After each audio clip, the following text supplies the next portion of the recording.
বাবা একটু সুস্থ হওয়ার পর কোর্টে মামলা করলেন সম্পদ ফিরে পাওয়ার জন্য। বাবা অযথা মামলা করেছেন, কারণ বাবার সম্পদ ওই মহিলাকে রেজিস্ট্রেশন করে দিয়ে দিয়েছেন এবং তিনি ওনার নামেই নামজারি করে ফেলেছেন। সেটা আর ফিরে পাওয়া পসিবল না। অযথা মামলা করেন, টাকা নষ্ট। এমনিতেই আমার অনেক পরিশ্রমের টাকা, তার মধ্যে মামলার টাকা দেওয়া আমার দ্বারা সম্ভব না। আর বাংলাদেশে তো কোর্টের দেওয়ালেও টাকা খায়। যাক, সে বিষয়ে কিছু বলতে চাই না। আমার ছেলেকে এর মধ্যে কলেজে ভর্তি করিয়েছি। সে গ্রামের ছোট ছেলে মেয়েদের পড়াতো। সেখান থেকে মোটামুটি তার পকেট খরচ, খাতা কলম খরচ উঠতো। এর মধ্যে আমার ফুপুর স্বামী মারা যায়। উনি মেডিকেলে চিকিৎসাধীন অবস্থায় মারা যায়। আমি আমার ছেলেকে নিয়ে মেডিকেলে দেখে আসি। আমি ওদের বাড়িতে যেতে চাই না, তাই মেডিকেলে আমার ছেলের বাবা আর তার বউয়ের সাথে দেখা হয়। আমার ছেলের বাবা আমার ছেলেকে জড়িয়ে ধরে কান্না করে। আমাকে জড়িয়ে ধরতে চাইলে আমি বলি, গায়ে হাত দিবেন না, দূরে থাকুন। এটা বলে আমি এক সাইডে আমার ফুফার লাশটা দেখে চলে আসি। আমি একা চলে আসি। আমার ছেলেকে বলেছি লাশের পাশে বসে কোরআন পড়বে। জানাজা পড়ে তারপর বাড়িতে এসো, মা ভাত নিয়ে অপেক্ষা করব। আমি চলে আসি আমার বাড়িতে। আমার বাবা হাঁটতে পারে না, এজন্য যেতে পারে নাই। আমার বাবা তার কর্মকাণ্ডের জন্য খুব অনুতপ্ত। আমি বাবাকে বললাম, অনুতপ্ত হয়ে আর লাভ কি, যা হওয়ার হয়েছে। মামলার পিছনে আর দৌড়াদৌড়ি করে লাভ নাই। আপনি হাঁটতে পারেন না, অযথা আমার ছেলের কষ্ট। আমি বাবাকে ভাত খাইয়ে দিলাম। আমার ছেলে মাগরিবের পর ওর দাদাকে মাটি দিয়ে আসে, এসে গোসল করে বলে, মা ভাত দাও, আমি সারাদিন কিছু খাইনি। আমি বললাম, খাও নাই কেন? মা, তুমি বলেছো যে ভাত নিয়ে অপেক্ষা করবে, এই জন্য। আমি ছেলেকে ভাত দিলাম খেতে। আমার ছেলে ভাত খেতে খেতে আমায় বলল, আজকে আমাকে বাবা থাকতে অনেক জোর করেছে। আমি থাকিনি, কালকে আবার যেতে বলছে। পরের দিন আমি আর স্কুলে গেলাম না। আমি ফুফুদের বাড়িতে ভাত পাঠাবো 20 জনের, এজন্য আর যাইনি।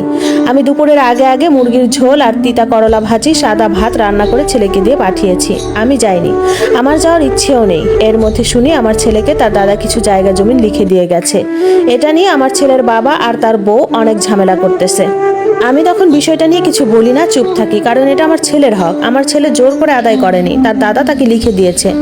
দেখতে দেখতে 2টা বছর পার হয়ে গেল। আমার ছেলে এইচএসসি পাশ করে স্কলারশিপ পেল জার্মানির। স্কলারশিপ পেলেও অনেক খরচের ব্যাপার, এত টাকা দেওয়া পসিবল ছিল না আমার দ্বারা। তখন আমার ফুফু নিজের গহনা বিক্রি করে 1 লাখ টাকা দেয়, আর আমি কিস্তি লোন ধার করে আমার ছেলেকে জার্মানিতে পাঠাই। আমি সবসময় চেয়েছি আমার ছেলে একটি সুন্দর জীবন পাক। আমার ছেলেকে জার্মানি যাওয়ার আগে ফুটপাত থেকে কিছু সস্তা জামা কাপড় কিনে দিয়েছি। আমার তৌফিক ছিল না বেশি, এই জন্য। আমার ছেলে বিদেশ যাওয়ার দিন সকালে পান্তা ভাত আর সিমের ভর্তা দিয়ে খেয়ে বাড়ি থেকে রওনা হয়। আমিও এয়ারপোর্টের সাথে যাই। দীর্ঘ 4 ঘন্টা বাসে করে গিয়ে বিমানবন্দরের রাস্তায় নামি। সেখান থেকে আমি আর আমার ছেলে 45 মিনিট হেঁটে এয়ারপোর্টের ভিতরে প্রবেশ করি। এয়ারপোর্টের সড়কে লোকাল বাসগুলো প্রবেশ করে না। আমার কাছে টাকা ছিল না একটা রিজার্ভ গাড়ি নেওয়ার।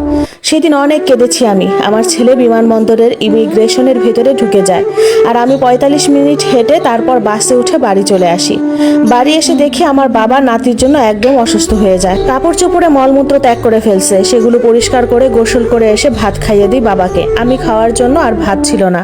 পরের দিন আমার স্কুলের এক টিচার আমাকে 100 টাকা দেয়, সেটা দিয়ে চাল কিনি। আর বাজারে গিয়ে একটা দোকানদারকে জিজ্ঞেস করি আমার ছেলে ফোন করেছে কিনা। তখন বলে সকালে করেছে, সে পৌঁছেছে। আমি দোকানদারকে 20 টাকা দিই, কারণ তখন ফোন করলে 2 দিক থেকেই টাকা কাটে। আর বলি, ফোন করলে দয়া করে বলবেন, আমি আপনাকে টাকা দিয়ে দিব। সে বলে অবশ্যই বলবো। আমি যথারীতি পরিশ্রম বাড়িয়ে দেই, কারণ স্কুলে টাকা দিয়ে লোন পরিশোধ করা যাবে না। আমি স্কুল থেকে এসে রাত 8টা পর্যন্ত বাচ্চাদের পড়াতাম। আমার ছেলের জন্য কলিজা ছিঁড়ে যেত, কি অবস্থায় আছে, কি খাচ্ছে না খাচ্ছে। আমি দিন রাত আমার ছেলের জন্য দোয়া করতাম। আমার ছেলে বিদেশ যাওয়ার 7 মাস পর আমাকে ব্যাংকে 15,000 টাকা পাঠায়। আমি মোবাইলে ছেলেকে বলি, বাবারে, টাকা কেন পাঠাইছো? তোমার খরচ আছে না, মাকে টাকা দিতে হবে না, তুমি নিজের খরচ নিজে চালাও। ছেলে আমাকে বলে, মা, আমি পার্ট টাইম চাকুরিতে ঢুকছি, আমি যা পারবো পাঠাবো, তুমি নিজেও অভাবে আছো।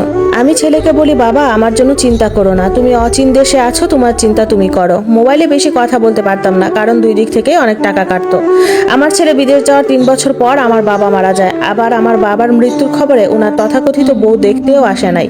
পরে আমার নানার বাড়িতে আমার মায়ের পাশে বাবাকে দাফন করি। মাঝে মাঝে বাবা মায়ের কবরের পাশে দাঁড়িয়ে বলি, দুনিয়াতে তো একসাথে থাকাকালীন মনোমালিন্য অনেক হতো, এখন কবরের পারে একসাথে আছো, ঝগড়া করিও না, তোমরা জান্নাতে শান্তিতে থাকো।